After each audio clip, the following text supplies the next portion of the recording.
local media has an agenda that they're going to serve. I don't know who's in charge of it or what it is, if it's like a headless monster. You know, I was pretty happy with that one at Gerbils the other night. Oh, yeah. That was a good pizza. Yeah. Fat wallets and empty hearts.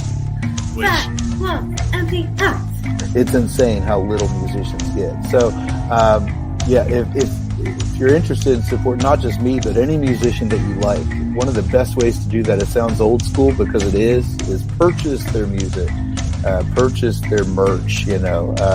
Hey guys, this is Mark from Rat Rod. Hi, this is Mikey P from Skell. Hey, this is Jeff from the Bell Jumpers.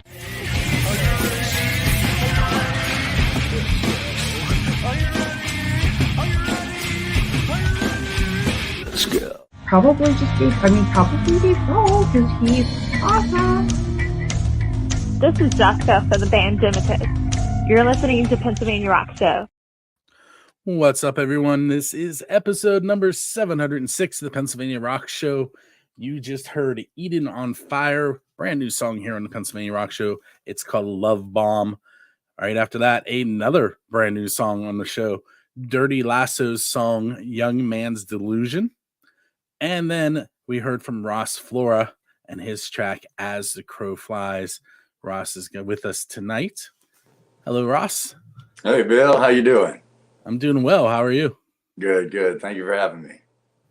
So it's called the Pennsylvania Rock Show, but being in charge, I make the rules. And sometimes we bring people on that aren't from Pennsylvania, you being one of them.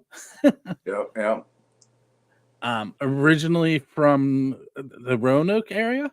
Yeah. Roanoke, Virginia, a little south of there.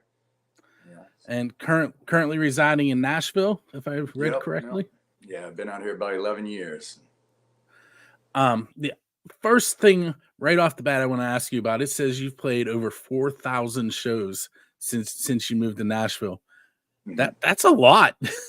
Yeah. It's trying to get that, a couple 10,000 hours in, and just, yeah. So that was always my dream.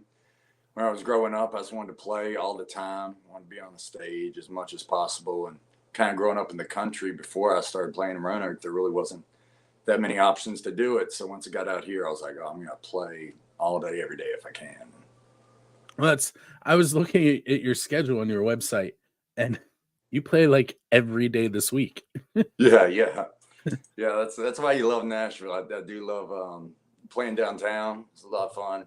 Get to stack up gigs. You do doubles and triples, and if you're really brave, you can do a quad. So playing for like 16 hours a day, and it's pretty insane. I've only ever done a handful of those.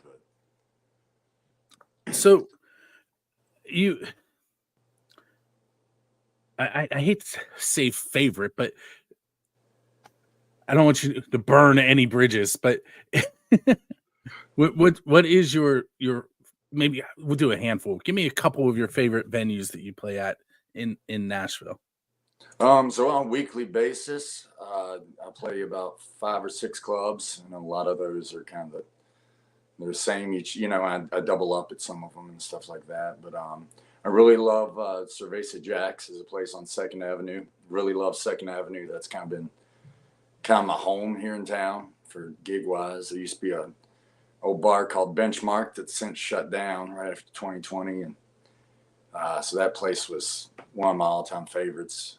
Cerveza Jack's, love that place. Feels like family in there. I play Miranda Lambert's bar, Luke Bryan's bar, that kind of stuff, and Aldean's and all that, and I love all those places as well. It's really crazy. They all have these like top-notch line array systems in them, and it's just amazing to play in those, places. The sound is always going to be great. And the atmosphere is always killer in all places. So someday I'm going to make it to Nashville and just spend days upon days hopping from venue to venue. Oh, absolutely. It'll take a couple, to knock them all out. So I mentioned before we came on the air that my questions are going to be different. We're going to start out with one of those. So you recently, you can give me a date, but the EP As the Crow Flies, pretty recent, correct? Mm-hmm. Yeah. It came out end of September. early October. I think it was right around that time. So yeah, it was my Okay, fall so- record this year. Right. So here's the curveball I'm going to throw you. All right. So as a musician, what is the best pizza you've had? And now you're going, wait a minute. It has to be linked to something musically. It could be at a recording session, at a gig on your way to or from a gig. Going to buy a piece of equipment and you stopped. What's the best pizza that you've had that you can relate to being a musician? Relate to being a musician is, I mean, other than just, random pizzas at studios and stuff like that after long days, I used to play this bar/pizza place. They're kind of a chain. They might have one up in Pennsylvania around, but a place called Mellow Mushroom. And they had one of them downtown. They're great. They're kind of rock and roll, kind of hippie vibe in there. Kind of more of a rock place than a country bar and all that. But the thing, you always got a couple pieces of pizza, kind of like your per diem after you played there. And I used to play 10 to like 2:30s at night on Thursdays with a good friend of mine, Dominique. And then they have this pizza in there that's in my like all-time 3 favorites. It's a pizza called Holy Shiitake, and it's insane. I mean, yeah. So that was always just the carrot at the end of the stick to get through the gig, when it was dead or something like that. And it's like, all right, we got that good pizza waiting on us. Now, is that the same Dominique that you're playing with tomorrow? Yeah, Dominique Hutchinson. Yeah, she's one of my best friends, and we played several thousand shows together ourselves. And yeah. So I don't really know anything about the venues in Nashville, but Doc Holliday's, I think back to Tombstone, movie Tombstone. Yeah, they play that movie on repeat all times on like one of the big screens in there, if not all the Very TVs in there. So I've seen that movie at least like 80 times now. It just there's only like 3 times with the sound on, but So let's say you're leaving a gig, and as you're walking out, there's a DeLorean sitting there with its door open and a flux capacitor in the back seat. all right. Marty went back in time and ended up playing with a band, but what band would you want to hang out with, and what time period would you go to? Late 60s, Macon, Georgia, Allman Brothers, probably. That'd be the all time. And then just see all them killer bands came out of Macon right after that, it was, so like that through like the early 70s, probably be my wish list if I could. We're going to stick with the movie theme for a moment. So you're sitting on a bench, kind of like with a box of chocolates, but not. All right. And your musical idol comes and sits down beside you and says to you, you can ask me one question and one question only. First, who is going to be sitting next to you, and what are you going to ask them? I'd have to say it would probably be the person would be Greg Allman.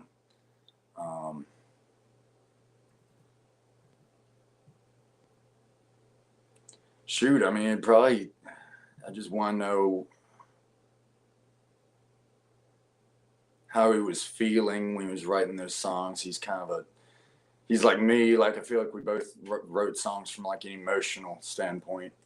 And I just want to dig deeper into, just his process and, get to talk to him and just to hear stories from him, that'd be I've read his book a couple times and there's a lot, yeah, he'd definitely be the person I'd want to sit beside and ask though. Very cool. And speaking of processes, I mentioned that we listened to your song As the Crow Flies and that we would talk about it a little bit. What was your recording process like on that EP? Is there anything that you would think is unique to yourself, or how did it go? So I recorded all of everything myself except for the drums. I've been blessed to accumulate a decent little home studio here I'm trying to start bridging into the professional studio side of it all. But I was blessed to be able to, record everything but the drums, and I had one of my best friends, Jeremy Pearl, play drums on all the tracks, and so we did everything, and I mixed it and engineered it. And then I had a buddy of mine, Mike Esser at Sundog Studios, do the final mastering on it. I trust his ears a lot. He knows where I'm coming from. So that being said, just digging the parts out, that's the most fun part for me. And again, being able to do it here in my own home. I'm not on a clock, which is good and a bad thing, but it's a lot of fun during the creative side, so it's, just to be able to sit there and make a mistake and then realize that was all along what was supposed to be there, So, yeah. Okay, we're going to take our first break of the night. And we are going to listen to a song called Country Girl by Sour Mash, whose lead singer lives about a mile from here. Okay. And so we're going to take a listen to that, and we will be right back.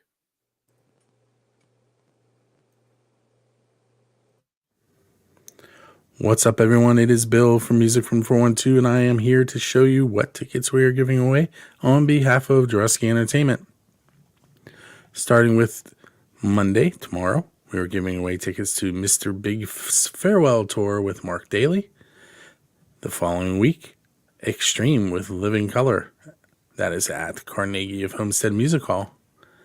Enough's Enough tickets for the 12th at the Craft House Stage and Grill. Pete Carell Authentic at the Oaks Theater. That is February 16th. Trace Ladd with Kilmaine Saints at Jurgles on February 23rd. February 27th, we will be giving away tickets to Amy Mann at Carnegie of Homestead Music Hall. On March 9th, we have tickets for Punchline and Have Mercy at Preserving in New Kensington. March 14th, My Son the Hurricane at Craft House Stage and Grill. March 23rd, we have the Clarks at Craft House Stage and Grill. And March 28th, Lil Xan, Luxa Terrestrial, and Slimmy at Enclave. If you wish to enter one of these contests, you just go to musicfrom412.com/contests. Click on the event that you would like to enter.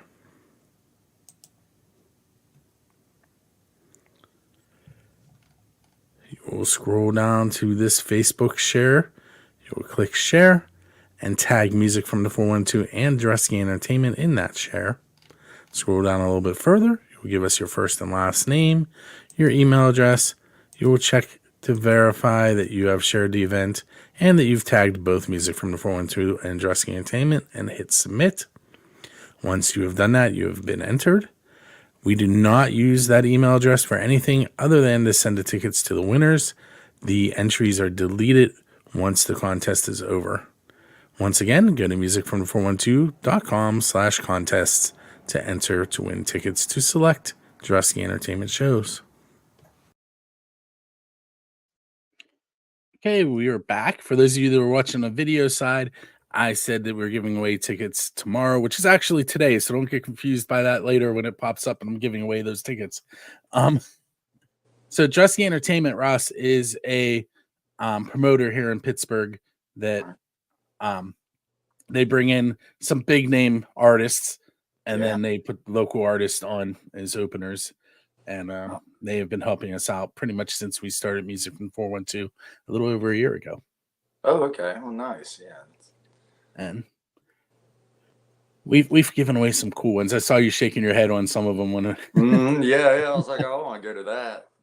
That's really cool. Y'all got a promoter. They'll give some local bands those opening spots. That's not something that happens everywhere. So that's really cool. Yeah. All right, so another question for you. Who is your Dave Grohl? This is the official Build the Scene question for all my podcasts that I do. And by that, I mean, who do you want to go up on stage with and perform one of their originals? Because Dave is known for pulling people out of the crowd and letting them play. All right. Who would that be? At this point, bands are still around that I could do that with. Well, don't forget you have a DeLorean. Oh yeah, we got the DeLorean. Man, probably Zeppelin. I mean, that'd be just a blast to go up with Plant and Page, and, you know, Bonham and all them.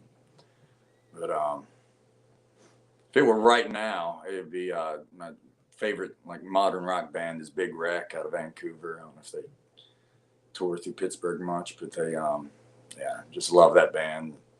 It'd be amazing to get to play a song or a show with them. So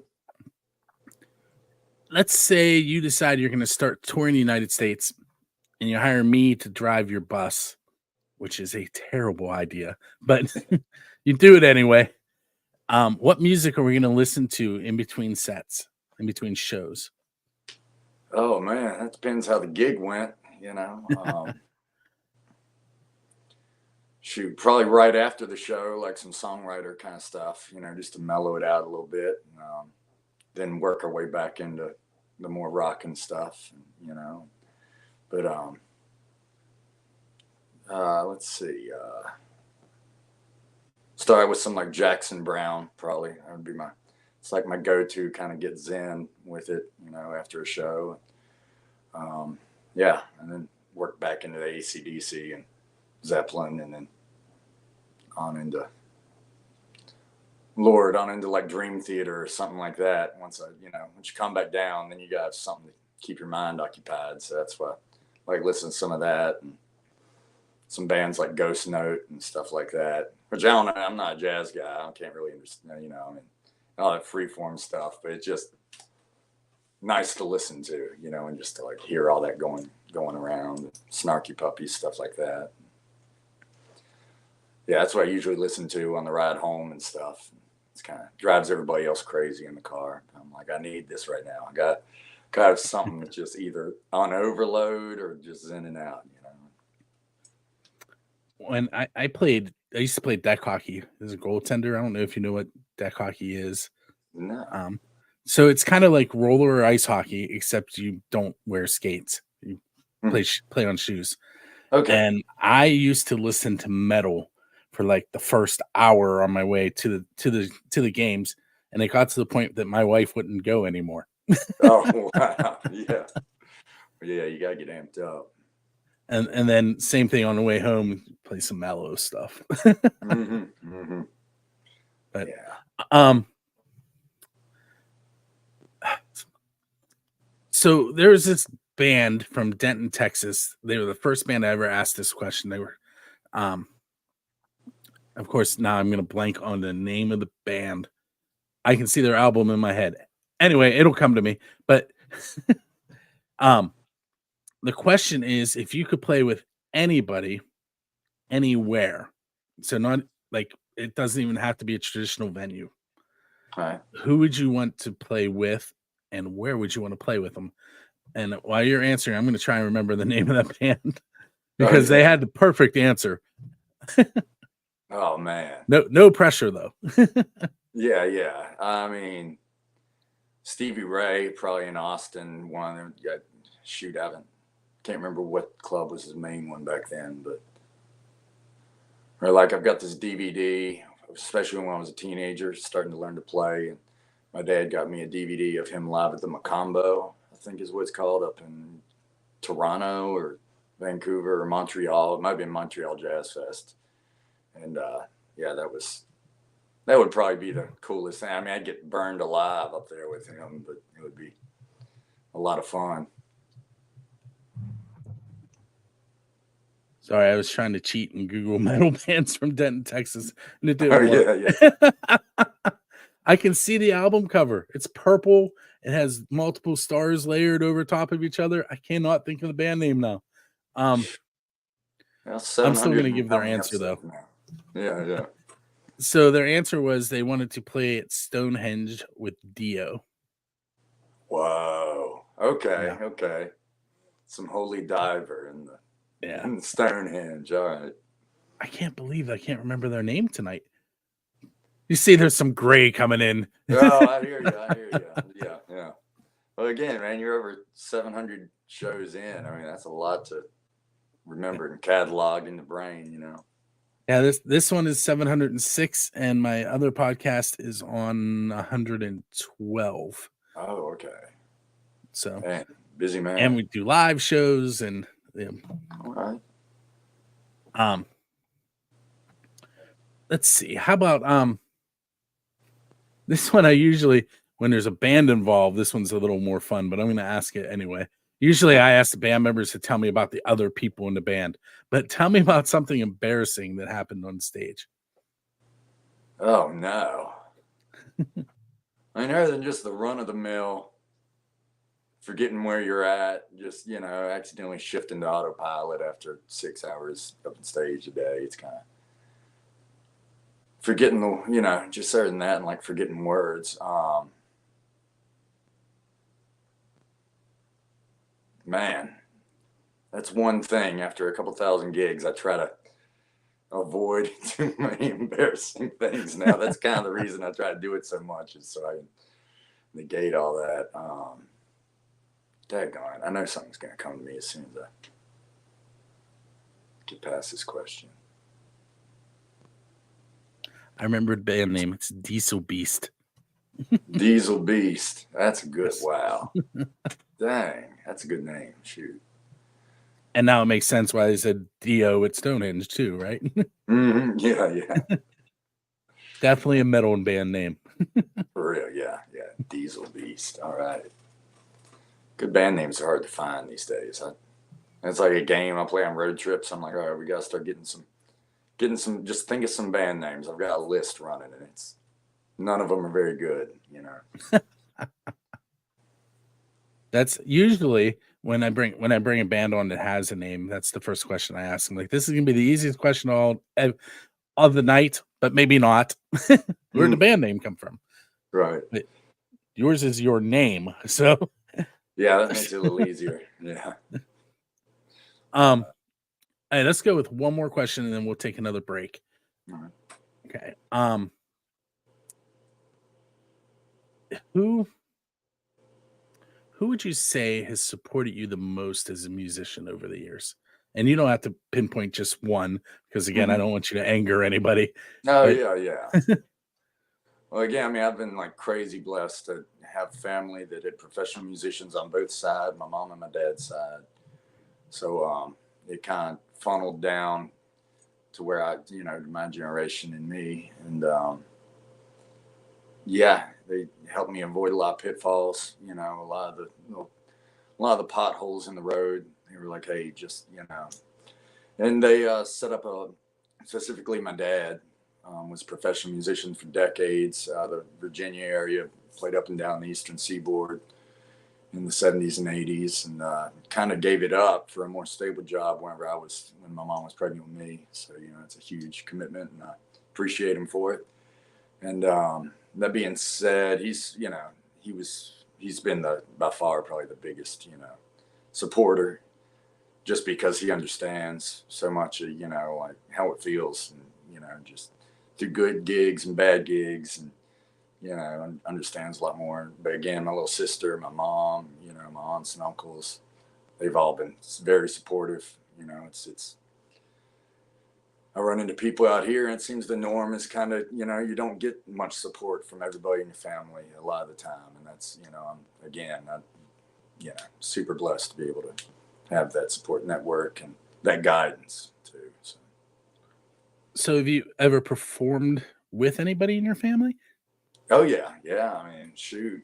First times I was ever on stage was like playing in church kind of stuff when I was really little. I mean, probably I'd say like 4 or 5 years old, just singing, and then we had a little family band. We do some, just little things here and there, like Christmas stuff and whatnot. And I played with my dad a bunch, and that's kind of, we barely missed each other, where he was kind of stopping playing with some like club bands right as I was about 16 and 17, and I couldn't quite get to that level. Couldn't get into yet. club. And I was like, oh man, but we actually we recorded a little 2-song EP last year at had a friend that was working at Blackbird, and Angela, and she got us in there to do some recording and whatnot, and I got my dad to come out and play some keys for me, and that was a really special, occasion there to be in Blackbird Studios, with all the crazy artists that have been in, Studio A recording. And, So, and you got to share it with your dad, which yeah, is it's like one of my best so days cool. ever. Yeah. All right, so we're going to take another break, and we're going to listen to Hunter Root's track, Can't Outshine the Truth. And for those of you in Pittsburgh, Hunter Root is actually the lead singer of the band Medusa's Disco, who we've been playing a lot recently. They're rock for sure, and this is more country. So let's give it a listen.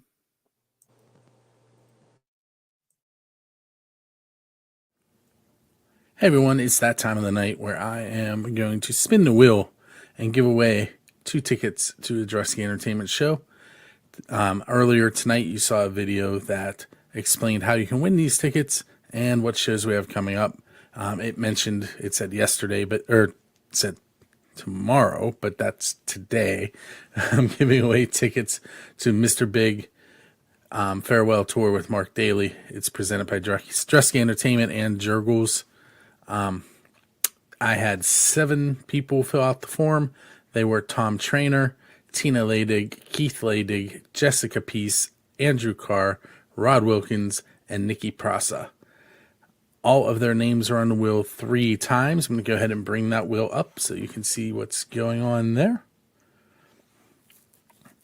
Some more details about the show. It is Sunday, January 28th. That's this coming Sunday. Doors are at 6. Show starts at 7. Early entry, for those of you that want to purchase tickets, starts at 5. The tickets range from $50 to $65. This is a 21 and over event. If you're going the day of the show, it's going to be $55 to get you in. And the $65 fee is the early entry. Early entry tickets guarantee you a seat in the venue. You must arrive before the general admission doors to guarantee a seat.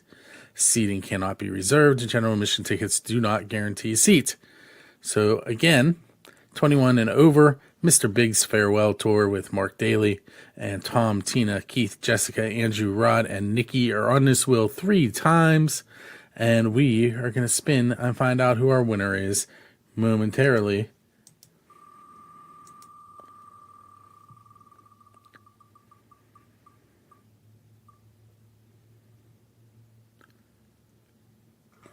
That was close. Jessica Peace. Keep an eye on your email. You'll be getting an email later on this evening with information about the tickets. And enjoy the show with Mr. Big at Jurgles on Sunday. We'll be back with some more interview with Ross Flora here momentarily.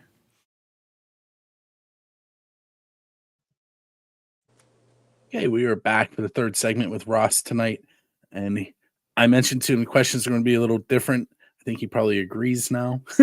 Yeah. I have to think on some of these.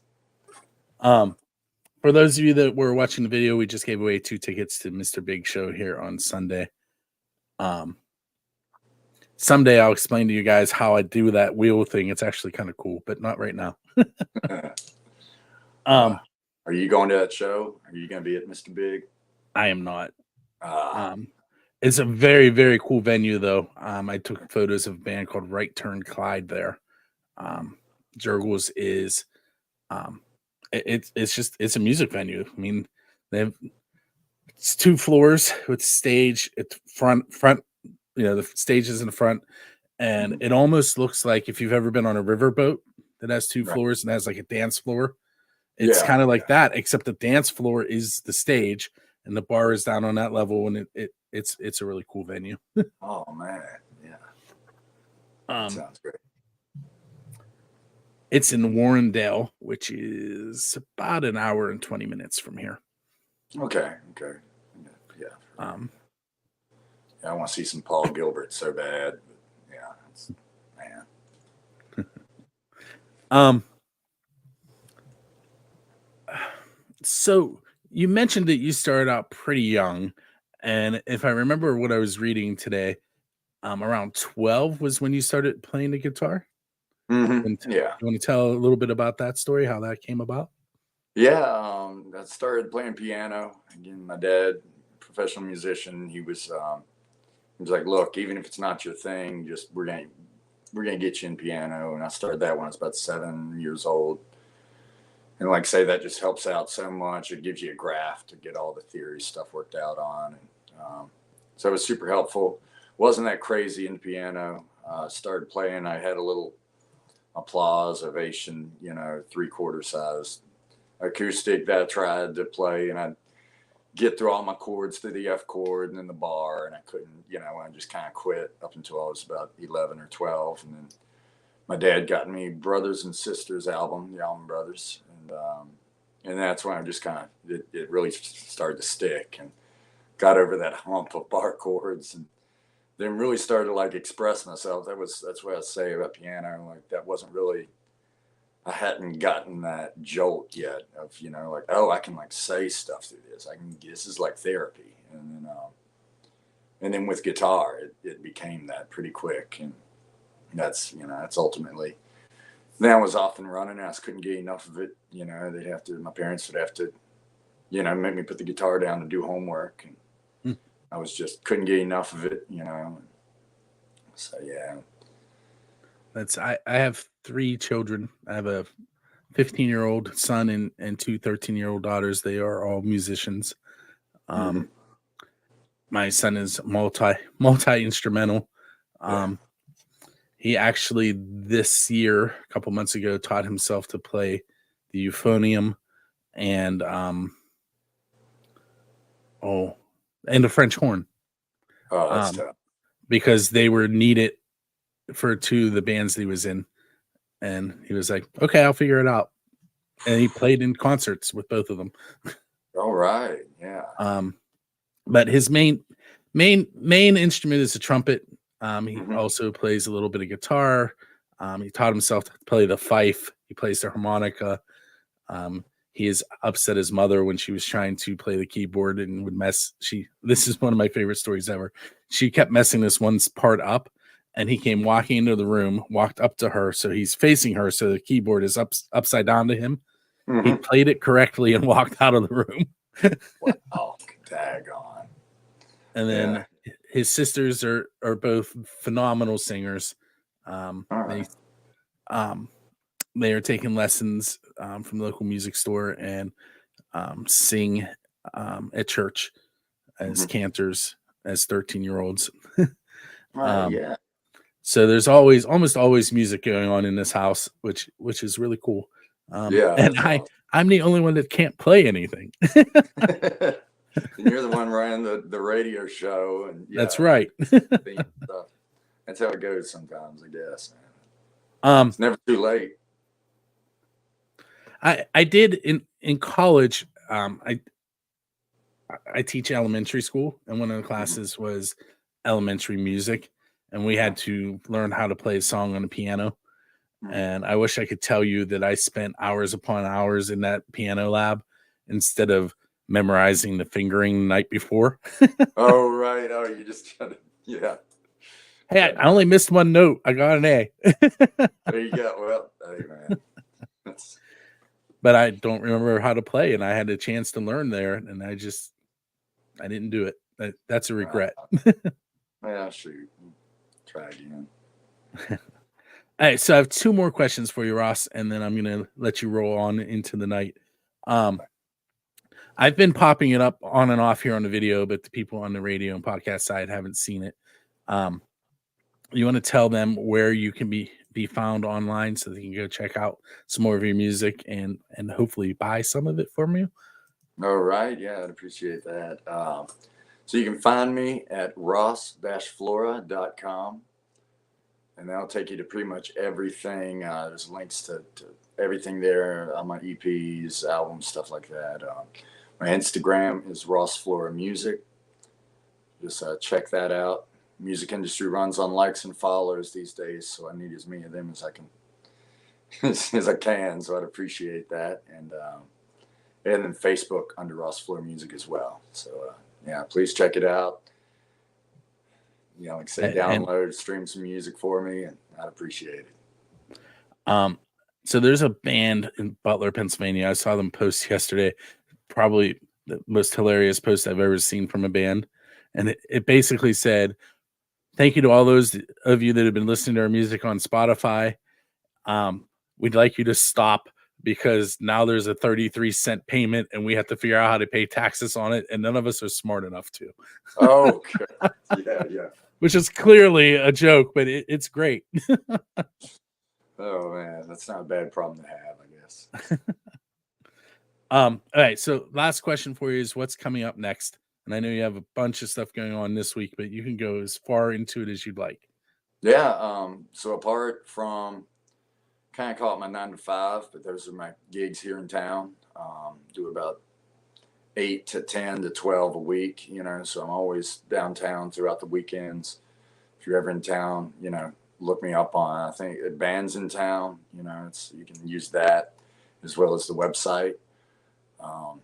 Also, I'm getting back into studio mode here. I've got another project coming out, 6 or 7 songs coming out at the end of March. So that'll be my spring project there.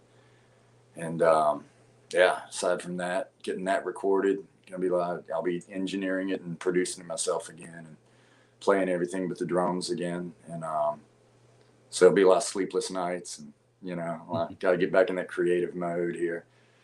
And aside from that, working on a couple festivals, nothing I can talk about yet, but here for the summertime, hopefully maybe get up to Pittsburgh area, do a tour of the East Coast here, but that being said, that's kind of, just keep on with it. I have a list of about 200 venues in the area on my website. If you go to buildscene.com/venues. All right. So, yeah, I will send you that link tonight. Yeah, please do. All right. For those of you that are hanging out in the chat room with us tonight, Keith, hello.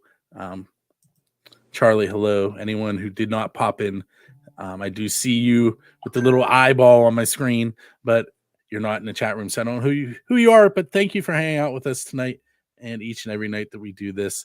I'm going to let Ross head off into the evening.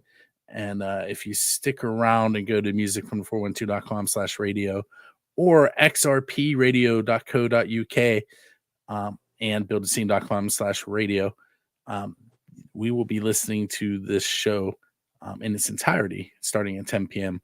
That XRP show or station is in Scotland. We also have oldiesxl.com that plays us. They are from Philadelphia. RoodarooRadio.com, which is on the beaches of San Diego, California. 107.1 FM, KFGD, and megarockradio.net, both out of St. Louis, Missouri. I feel like I'm forgetting someone because I usually do this at the top of the show and I forgot. But make sure you check out and support all those stations as well. And Ross, I want to thank you for hanging out with me tonight. Hey, thank you so much, Bill, for having me. And hope to see you next time. When you release that next set of music, that next EP, let me know. I have another podcast we can do. Oh, awesome. Well, yeah, definitely. We'll add you to that list. Hey, so here at the end of the show, we're going to be listening to 2 more tracks before you get turned over to the normal playlist that's going on in all those stations I mentioned. We're going to hear 2 new songs. It's been a thing lately. We're going to be hearing from Pink Masquerade and their song Falling Apart Again. That's a pop punk band. And then we're going to hear some pop rock from Kurt Ziegler out of Pittsburgh. And his brand new song is Cause of Me. And we'll see you next week.